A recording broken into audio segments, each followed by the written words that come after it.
Welcome to the very first episode of Pages and Potions podcast, where we dive deep into delicious drinks and give you our hot takes, craziest theories, and fun reviews of some of our favorite books. We are your hosts, Devon and Courtney, and thank you for joining us during what we hope is your happy hour and escape from the 9 to 5. Before we dive in, we thought a little introduction was in order. I'm Devon, a true Gemini, a little sweet, a lot spicy. Think chaotic and charming, your book bestie, and twin flame. I like it raunchy with a splash of sass, but always laced with a little love. You can find me spilling tea on all my favorite books or scream singing Taylor Swift at the top of my lungs with a spicy margarita in my hand. I'm a proud member of I'll Take Any Morally Great Character for 500 Please Alex, and I'm beyond excited that you are here. It's so hard to follow. I wrote my intro down because I don't have the best memory. So I do know my name. My name's Courtney. I'm a recovering nonfiction reader who will give any book 5 stars if the vibes are right. I love a good enemies to lovers or a dark romance with like 2 pages of trigger warnings. Give me a good fantasy to immerse myself and you may not see me for days, much to the chagrin of my kids and my husband. Sucks to be them. And while Devon is attempting to educate me on the finer points of Swiftie lore, you're more likely to hear me scream singing Green Day at the top of my lungs, either with a craft beer or a sweet cocktail in my hand. Thank you for joining us. Okay, so I feel like before we dive in to the book, we should dive in straight headfirst into this amazing cocktail. So the drink we have chosen, first of all, first episode, how it's going to go. We review drinks based on the themes of the books that we're talking about. So we decided, since we are going to be reviewing The Bridge Kingdom by Danielle L. Jensen, which is very like tropical vibes, that we were going to review this Storms and Seduction tropical fabulous cocktail. Like, it's like, have you tasted it yet, Courtney? I have not. So that you're getting my real reaction. Yes. I love cheers. it. Okay, here we go. Cheers.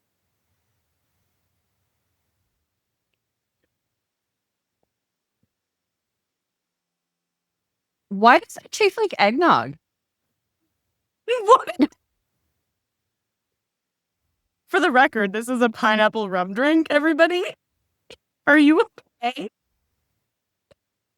I'm not sure. It's delicious. But it tastes like eggnog to me. I mean, we'll go through the recipe in a minute, but I only had lemon bitters. But I can't see that making that kind of difference. Well, I feel like that would give it like Five Alive vibes a little bit. Because like it's lime or lemon, like it's, citrus is citrus. Unless you put like grapefruit, I feel like you're fine. Yeah, no. Okay, it's delicious. Tastes like eggnog. This drink is called Storms and Seductions because Bridge Kingdom is, as we'll get into it, very tropical vibes. So this bad boy starts off with 2 ounces of dark rum, which maybe that's why you're getting eggnog. Like, do you drink rum and eggnog? I do. That could be. If you don't normally drink like dark rum and it's in here, that could be it. It gives it a little depth, a little danger, maybe a little rebellion.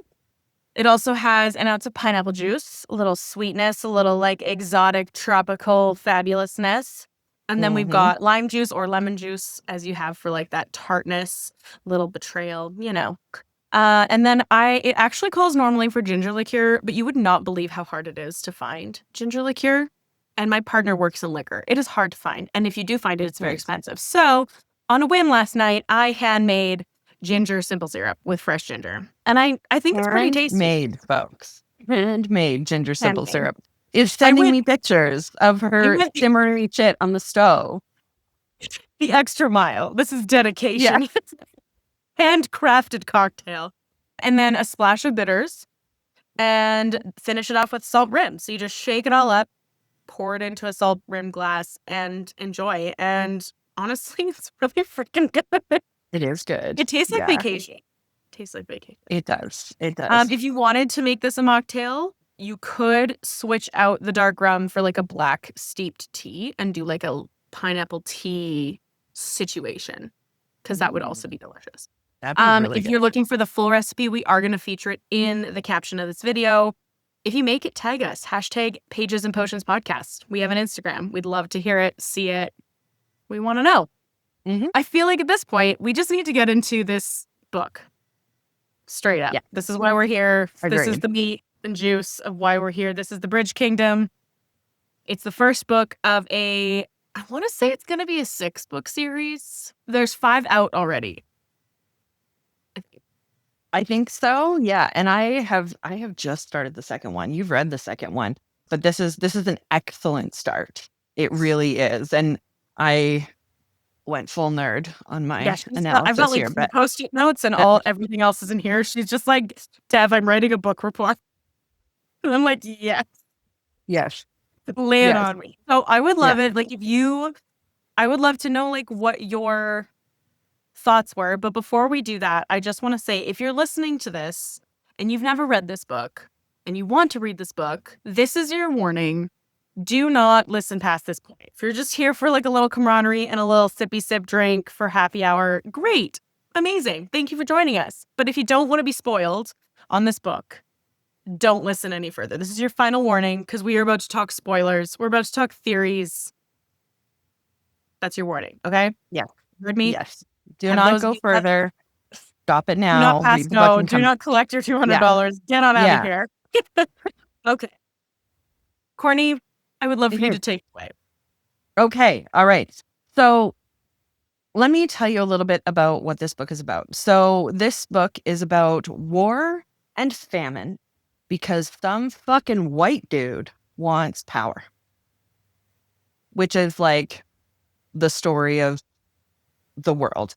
But I could give you a little synopsis. So 15 years ago, a bunch of countries in this large kingdom, they come to a treaty, which is like, so they're essentially bargaining with their children's lives, which is just an epiphany that I had like, a few minutes ago, but they're essentially bargaining with their children's lives. And they say, okay, we'll have peace and free trade and, all of these things. And your kid's going to marry my kid and my kid's going to marry your kid. And that'll help keep the kingdom, safe and peaceful and all of these things. So, they all shake hands and they sign the treaty and the whole thing. And what happens is the king of Maradrina, the, fucking white dude who wants power says, ha ha, sucks to be you. What I'm going to do is I'm going to take all of the girls who are about 5 years old in this harem that I have full of women. Blech. And I am going to take all my daughters and I'm going to train them to be spies and assassins. And so when the time comes, they're going to marry the heir of Ithicana and they are going to be my spy and my assassin and all of these things. And then I will then own the bridge, which is really the key to trade in this region. So it's all about these countries all wanting this bridge because it's really the key to trade. And so fast forward 15 years, we meet our main character, Lara. She kills her sisters. Which is Which crazy. is crazy. Like it starts with a bang, folks. And so we find out later that she really just drugs them and doesn't actually kill them, but, kills her sisters. She's the one that's going to marry the heir of Ithicana. And then, of course, this sets the ball in motion for the rest of the book. I'm talking a lot, so I'm going to flip it over to you, Devon. You can kind of tell us about the rest of the book. Yeah. So essentially, she fakes their deaths, and like her father is essentially going to choose the sister that he believes, which is like really gross in a way, who's going to be like the best mistress, the best temptress, and who essentially is going to be the best manipulator to go over there and overthrow this kingdom. So awful. This And guy's such so, a douche. yeah, but what he didn't, I think, expect is that he didn't think that one of his daughters was going to be like ruthless enough to steal it from another sister. Like, I think he just assumed that he like built this camaraderie and this like trust within them that they would trust each other and that would never happen. And so then obviously like she does this and she kills all of them and she gets chosen. So then she goes and keep in mind, like they get told their whole life that Ithicana is this like devil kingdom. Like they are like demons. Like that's something that's said multiple times. Like I assumed that you were all demons. Like there was something wrong with you. Even when she gets dropped off at the bridge, they're all wearing these like huge masks. Like no one even knows what the king of Ithicana looks like. Spoiler, he's a 10. But still, Listen, And they 11 sounds don't like. know. Like she has no idea. She's terrified. Mhm. And so she goes and she's been so brainwashed. But what we get to see is this like, and this is probably one of my absolute favorite parts of the book, is it's this beautiful block by block by block world building of Ithicana. Like I think the story, a character of itself in this book is Ithicana. Like, yes, there's I Laura, yes, agree. there's an antagonist, but like Ithicana, it's this magical paradise where it's a jungle, but there's so much mystery to it because like they don't know how the bridge was created. We're never told how the bridge is made.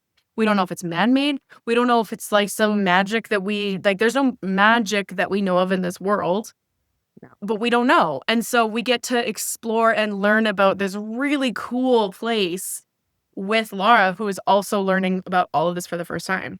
And so obviously, like, she goes, marries him, sees slowly that, like, maybe she wasn't fed the truth her whole life. And it just kind of builds from there. And we see her have this, like, super inner turmoil while she's also letting her guard down and and falling in love for the first time. We know she's no, like, virgin for sure. She talks about it. But we know that she's never experienced love. Like, she's loved her sisters, but she's never fallen in love before. It's just I truly loved this book. I thought it was a perfect first novel in a series. Mhm. Like a 5 Yeah. out of 5. Fantastic. Totally. Yeah. Totally. And I think too, like, what I love is like the one thing that the king of Meridrina, like her dad, this total Douche nugget. douche, like the one thing he does not anticipate, because I mean, it's a pretty good plan that he put together. Brainwash a bunch of 5-year-olds to become, spies and assassins. But what I love about it is the one thing he didn't anticipate is her actually being smart. Like, Literally. yeah. And having critical thought and kind of seeing Ithicana, seeing what it's all about, learning about it, and then also learning about her father's betrayal of their people, and learning about, she comes to learn throughout that her dear old dad back home is, one of the things that they got out of the deal of these two getting married was reduced taxes on certain goods. Mhm. And so the people back home in Meridrina, they're starving and all these things. So Lara assumes, oh, my dad's going to be buying like food for our people because our people are what is important. And oh no, it turns out he's like buying weapons and, and actually like stocking up and things and like And preparing people for are war. starving. And Yeah. people are starving to death. And so she figures out what's really going on, and it's a really cool journey. 100%. I feel like there's like one pivotal moment, and we've talked about this scene before where there's a battle on the beach, and I can't remember if where exactly they are. And she kind of just makes the decision of like, it's not my people, it's just people. Like, I just need to help people. And like, she does have a moment, I was reading back on it, she does have a moment where like, they all yell like, forget the canna, and she under her breath says, for Meridrina. But at the same time, she just saved like 50 people's lives. She literally sees the battle. She has healing, like not power, she has healing knowledge. So she helps people heal, like a nurse essentially. And so she sees this battle on the beach unfolding. And instead of like sitting back and waiting to get caught or waiting to be attacked, she's like, I need to do something. Because she's a doer. She's like, I got to do it. So she literally runs into battle and starts pulling people off the beach, like Ithicanians who she is not loyal to, essentially. Like in her mind, she's still battling with that morality of, my people versus their people and like who's good and who's bad. But it's like a big shift for her in that scene. And it's a big shift for her trust with Aaron. And he's like, I think that's a big moment for him as well, where he sees her like, holy shit, she actually is doing something for my people. And he knows, like, I can't remember when it is in the book, but at some point there's some very obvious evidence that he's like, oh, she's trying to like fuck up my shit. She's trying to fuck up her lives. Yeah. Like she wants to overthrow Ithicana. And he always had like the suspicion, but I can't remember exactly where it is, but there's a moment where he's like, you're a spy for your father. Like he just full on calls her out. Totally. Yeah. But Totally. And this is after they like kind of fall in love and they're starting to, and it's such a sad moment. But I love though, like one of the things that brings them together is their love for their respective people. for sure. Right. Like that's the one thing that is they have in common is they're both so focused on making a better life for their people and all of that stuff. And I think that really brings them together, which is so cool. Yeah. I love that. I love that a Mhm. lot. I think another theme that I really enjoyed in the book is like the idea of found family. Like, I mean, Aaron has his sister who also like, damn. And Anna seems like Right? 10. Warrior princess? Okay, sure. Okay. Talk dirty Yeah. to me. For real. I love the idea of found family. So he doesn't have a sister, but he Mhm. loses his parents. But he has this like built like little friend group with basically his commanders that he Yeah, commands. it says like honor guard, right? Essentially, I think yeah. But so. Yeah. they're friends. Like he's built this Mhm. camaraderie. And then she comes from essentially no support system. None whatsoever. Like her dad Yeah. is not a support. And she literally just killed her sisters. Like she has no idea when she puts the poison in the drinks for her sisters. She has no idea what happens to them after. She literally poisons them. They light the compound on fire and then she leaves and goes to get married. So she has Mhm. absolutely no idea if they're even alive. And anybody that she knew, even the person that she had close to her who was like a father figure, he offs himself at the beginning of the book I because got theories about that which man, but you we can do. talk about And that I feel like later. we could talk about that after, but he Yeah. basically like offs himself. And then the only people she knows really is her dad and her dad's right hand, or who they call the magpie. And Mhm. he's basically like the hand of the king, essentially, like does all of Which his is shady shit. such a great name. Let's just take a moment and enjoy that name. I hate magpies. Same. I hate them so much. They drive my dogs crazy. They're loud. They're obnoxious. They don't have a nice call. I hate magpies. I was like, that is a beautiful name for a bad dude. For an asshole. Yeah. You can say it. We're explicit here. You said douchebag earlier, and I was like, yeah, or whatever you said. But I agree. Like, he's such a hmm snake. Like, he's just, hmm yeah. So she has no support. And I don't think she's ever really had a friend because she's taken from her mom when she's really little. She doesn't have any family that she knows of. And she goes to this new land where, like, they don't really trust her. And so she ends up developing this camaraderie with these people and finding her own found family and finding her place and like what her place would look like in the world outside of what these people have built her for, which is Totally. amazing. It's Totally. really cool to watch or to It read, I is guess. it is so cool. It is so cool. And it's really interesting too at the end. I had to read the final few chapters about 3 times Yeah. because I was trying to figure out what they were trying to do and why they were going about things the way that they were. So I wrote it down. Okay, I'm going to lay read it it. on me, teach. Yeah. Okay. So I got 3 sticky notes worth. Notes. So they find out that Meridrina, where Lara is from, is smuggling rubies to this other kingdom, Amarid, right? To build an alliance to take the bridge by force. So what they're doing is they're using their tax discount essentially to buy a bunch of weapons. And then they are getting rubies to Amarid in the wine. They put rubies in the wine. They're Helps. in the bottles, these awful bottles of wine. And so these two are essentially planning that they don't say it explicitly, but the intention is these two are allying to take the bridge by force. So the king of Meridrina is starving his people to make Ithicana the enemy.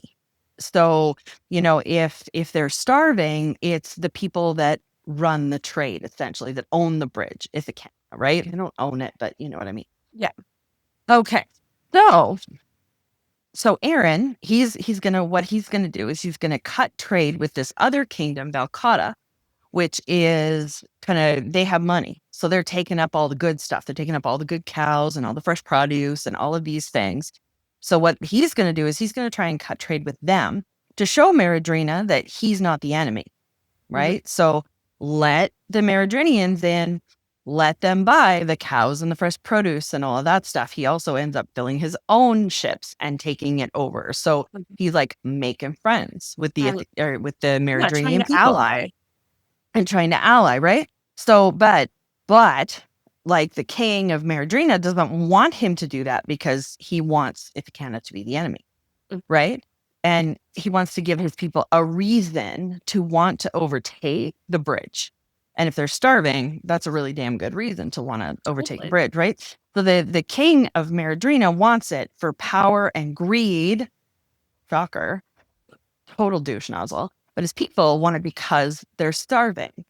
And so I thought this was really interesting because what it does is it again highlights that like we are in it for our people type situation. So the king of Ithicana, Aaron, as we know him, Lara's husband, is like, you know what? This guy wants to play hardball. I'm going to play the nice guy and I'm going to give him all the food and I'm going to make your people like me. So when you're trying to raise your armies to come and take this bridge, they won't do it. Thought that was really cool, but it took me a long time to figure out what the hell was going on. It was a smart tactic. I mean, it's like killed with kindness. Totally. Essentially, which is brilliant because it kind of works in a way. Yeah. Exactly. Until we realize that. So how it all ends and how it all comes together is Lara, before she really kind of switches sides and becomes the good queen that we know her as. I want to say one thing. Yeah. When this happens, it's the first time her and Aaron kiss. So she's like super emotionally fucked up because she's like, oh my God, I'm actually like having real feelings for this person. So she feels like she's absolutely betraying the person she knows who she is for her whole life. Little does she know she's like changing piece by piece. Like that facade of her is like breaking away, and we see it fully break away after this. But before that, she's like, there's still so much inner turmoil. Like you can see her changing her mind through the book. Like, oh my God, things aren't as they seem. And then she kisses him. And then she goes and does this really horrible fucking thing. Totally. So she's a spy, right? So they give her invisible ink when she marries Aaron. And they say, this is how you're going to get notes to us. You're going to, write on his stationery. He will, sometimes correspond back and forth. So you're going to write on his stationery in this invisible ink so that only we can see it. We put it under a special light, whatever. And so she does. She gets scared. They have an emotional moment. She gets scared because she thinks she's betraying who she is. So she goes and she writes everything on the back of some of the scenario. Keep in mind, we haven't mentioned it before, but at this point, Cana is like a secret nation. So the rest of the world, it's a storm-ridden world. So they are in storm season for 6 to 8 months of the year. The rest of the time is like a small window where it's calm seas, and that's when someone can invade. The rest of the time, they're riddled with storms. They're like an ocean continent. So nobody really knows how to breach Ithicana at all. It's still a mystery. Like I said, nobody knows how the bridge was made. Nobody knows its secrets except for Acadians. And they have like a very intricate network of how to get in and how to basically breach this world because it's so secretive. Like for hundreds of years, nobody knows how to get in. So what she does is she's writing on the back of this note in invisible ink all the things she's learned, how she can get in, because they've taken her on trips. She's the queen. She's seeing the country, right? They're starting to trust her. She literally just writes out essentially an invasion plan. I think at one point they go to visit his nana on a different island. She's on a different pier. So it's literally like the bridge is like this really long, intricate. I don't know if I can show the map. It's like this really long, intricate, almost worm-looking island with all these little tiny islands in between. There's a different continent here, different continent here, right? So they go from different piers to different piers. And at one point, they get to a different pier, and she actually learns how to kind of get to all these different places, like a maze in the tunnel. So she's seeing like all the insider scoop that no one has ever known, because they always have, anytime there's trade in the bridge, there's always escorts.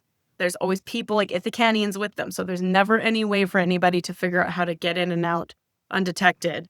And so she literally writes on the back of this letter everything she's learned, how they can get in, how they can breach it. And he ends up sending a letter after her dad threatens her. He's defending her and sending a letter.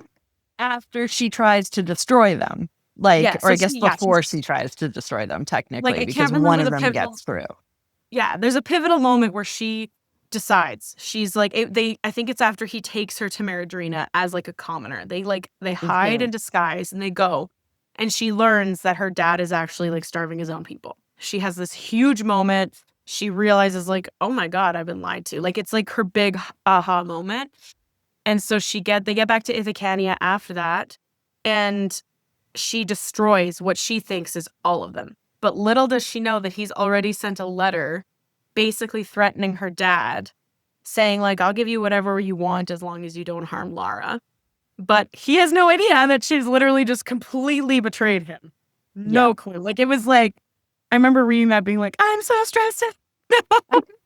You know, I mean, he's such an 11 out of 10. Like, he's described as beautiful and, you know, all of these things, but like consensual king, you know, like very, you know, touch her and die, which is one of my things, you know, like, you know, he's just, yeah. And then, and you can just, like, you can feel his betrayal, you know, when he figures it out, right? Like, you can just feel it's so sad. It's so sad. It's so sad. Because you know, like, you know how she's feeling. Like, after they send the letter, or after he sends this betrayal letter that he doesn't know he sent, months go by. So they hide in there. There's a small island off the bridge called Arenal, and it's where a lot of people live, but nobody actually knows that it exists. It's like their secret city. So every time during storm season, instead of having like everybody spread out throughout the continent, they all come to Arenal, and that's where they hide for storm season.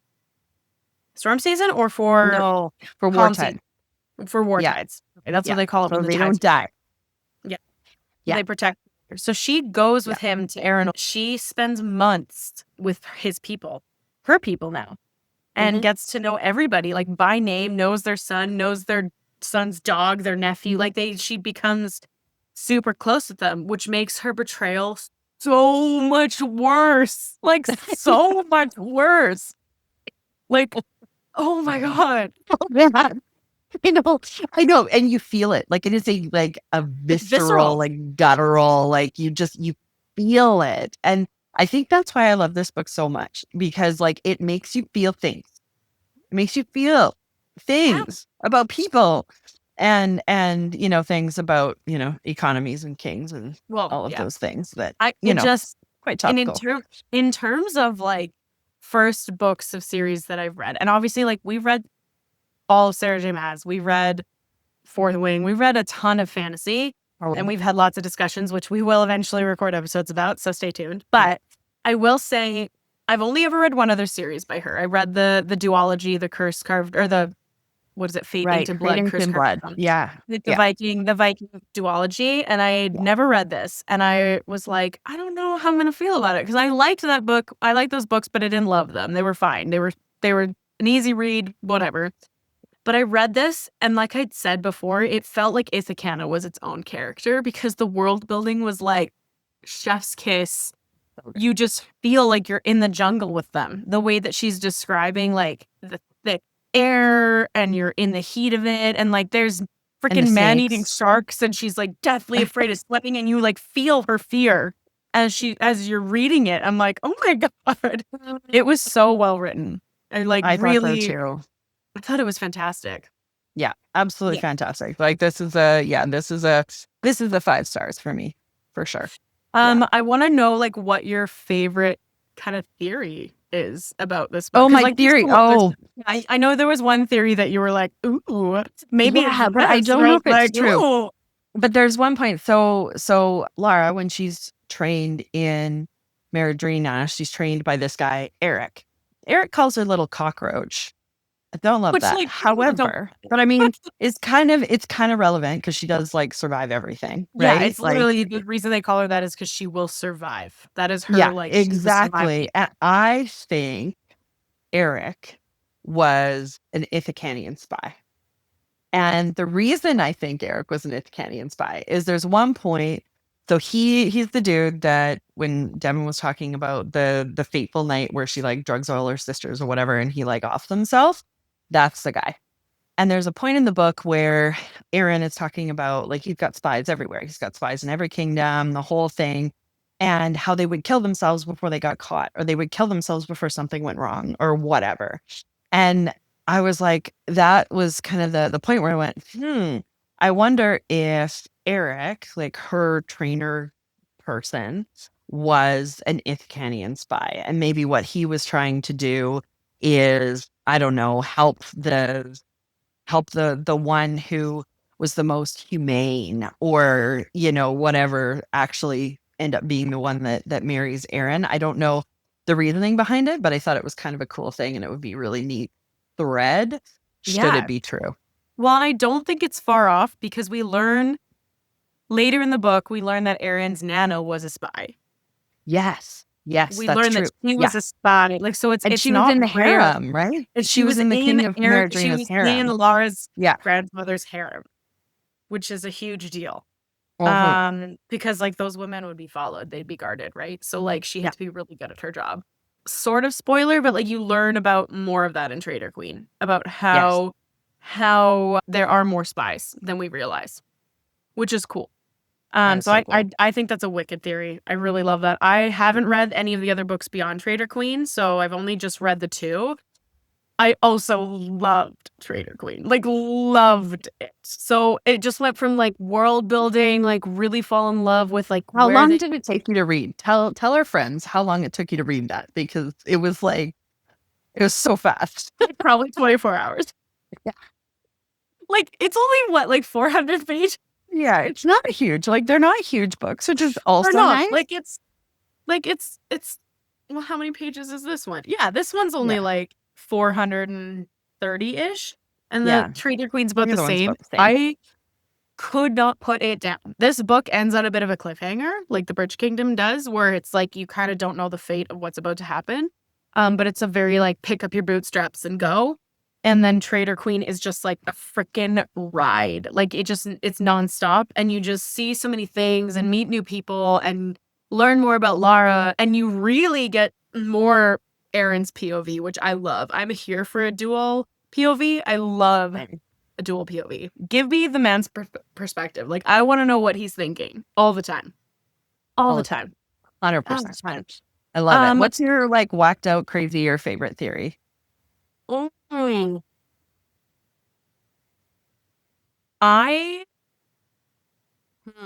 It's tough because I have read Trader Queen, so I don't want to like spoil some stuff, but I like have a suspicion of where things are going.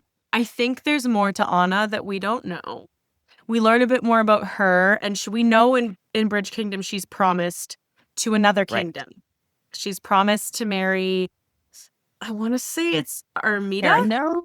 Yeah, the heir, whoever that is, whoever right? he is. Like there's this is these people signing this treaty, like playing with their kids' lives. Like, geez, their parents. Yeah. I mean, it's basically his mother who dreamed of a better world. And this was like his dad's way of trying to like appease that need for her, essentially. I don't know if I have like a crazy whacked out theory, but I definitely think there's characters that we've met that are just not going to be what they seem.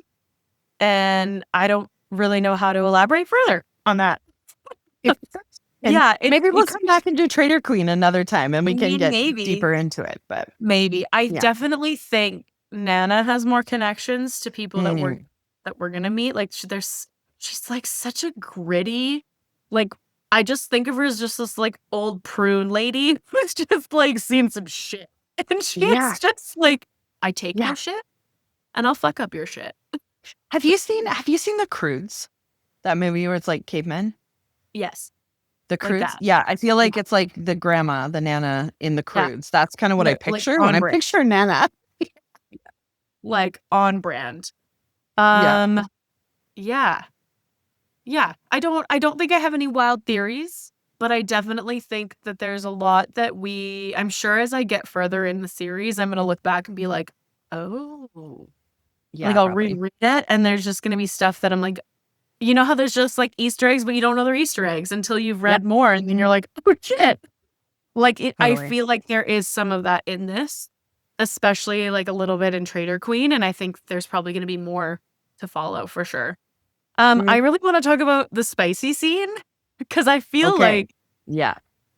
I am a dirty gal, and I love me a naughty novel. We know this. I'm not shy about this. Give me a book where there's some dick down. We're here for it. I just feel like this book spicy scene. There was literally one spicy scene in the whole book. Mhm. It was perfect It because was. I think if it had been really raunchy, I would have been like, this feels so off brand. No, it was so perfect. It fit. And even though there was just the one, because I'm the same, right? I like a dark romance book with 2 pages of trigger warnings. Like, let's be real here.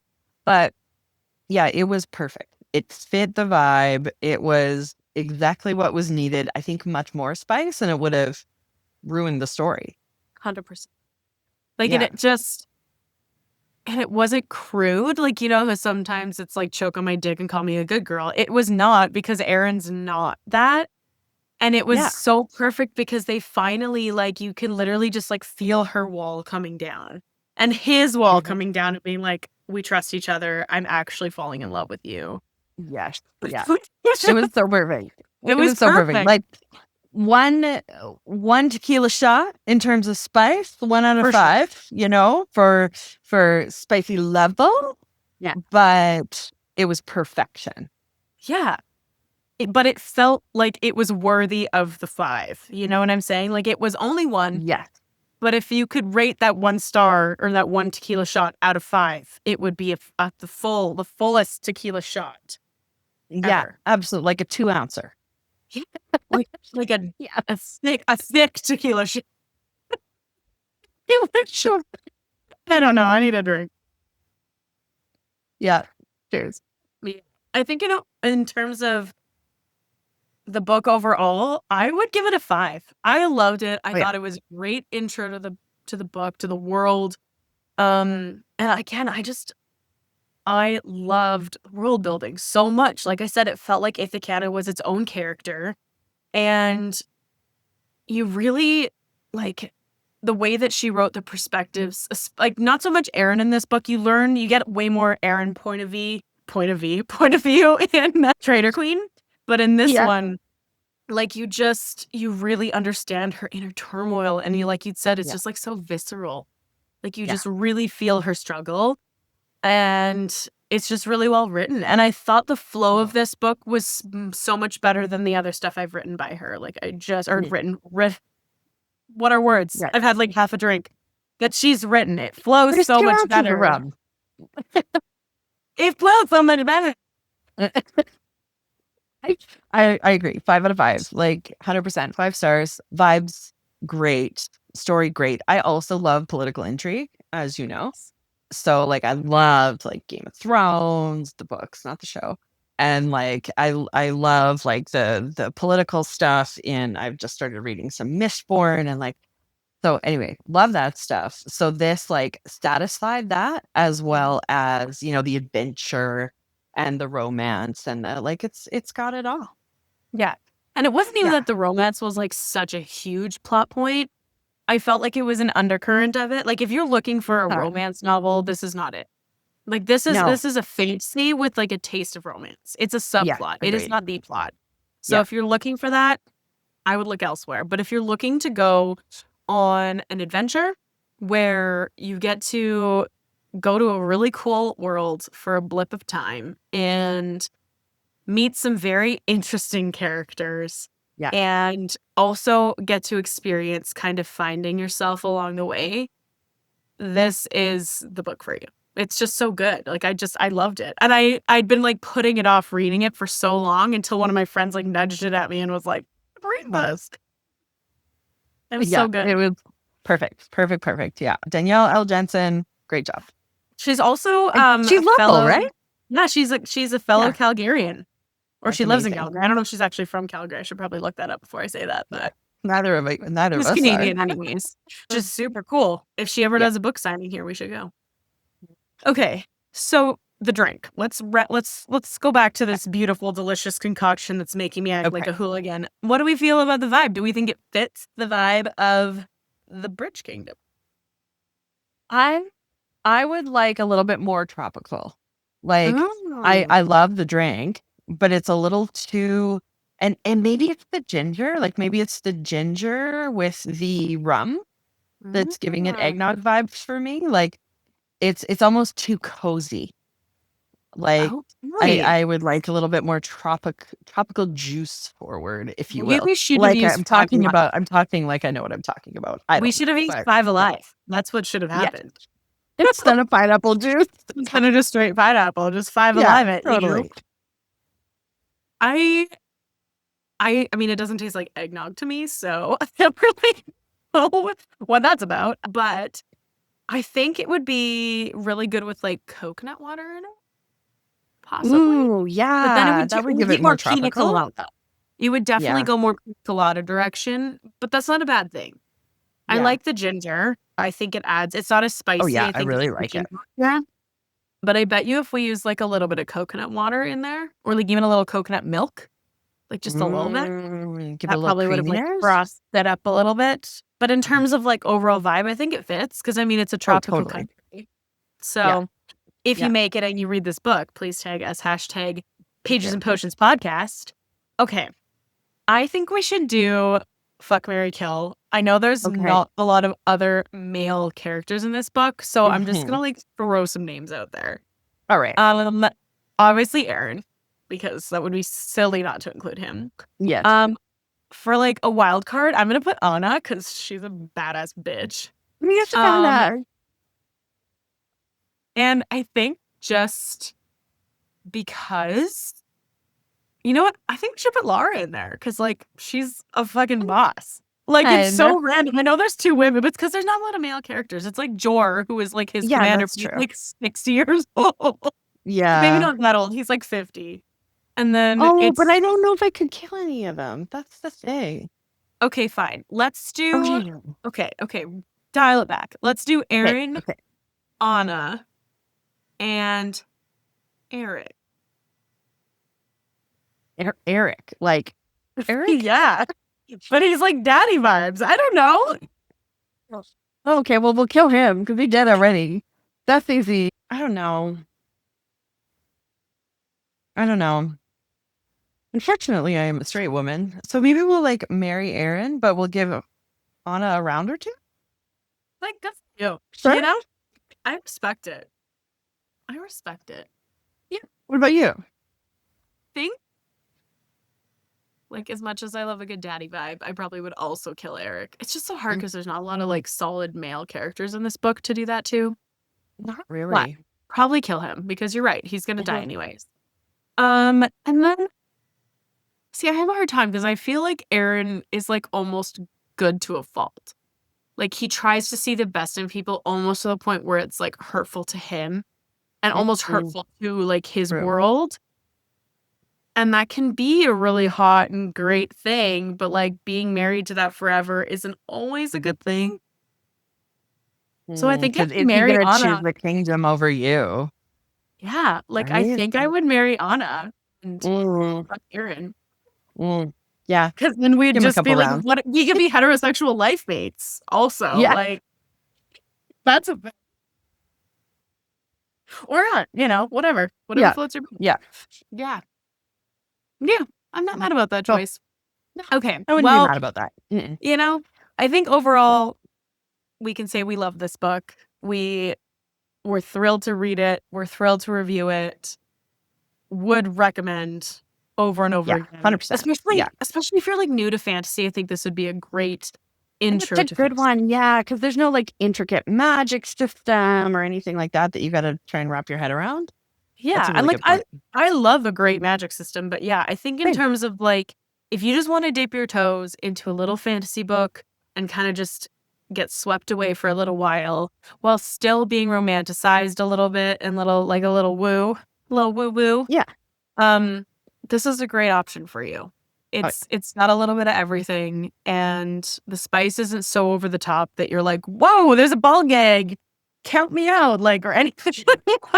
Like, we're not there yet. for Baby next step. time.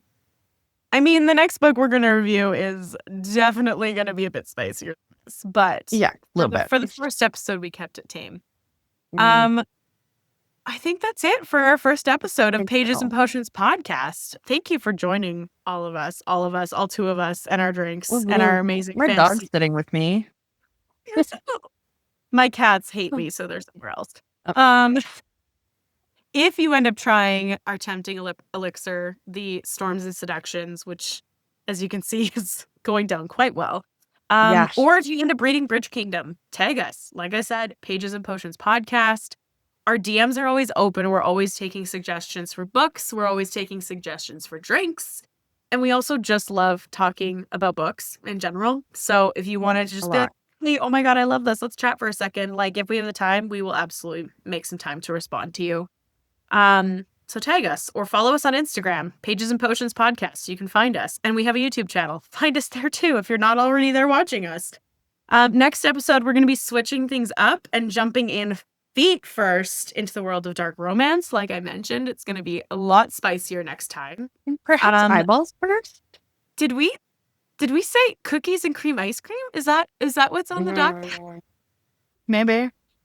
Maybe. So catch us next time as we dig a little bit deeper and share a review of Butcher and Blackbird by Bryn Weaver. And hey, if you have cocktail suggestions or you want us to pair a cocktail with that book coming up, or you have some ideas, like I said, our DMs are always open. Until then, stay spicy and keep spilling the tea. Thanks for joining us. Bye. Bye.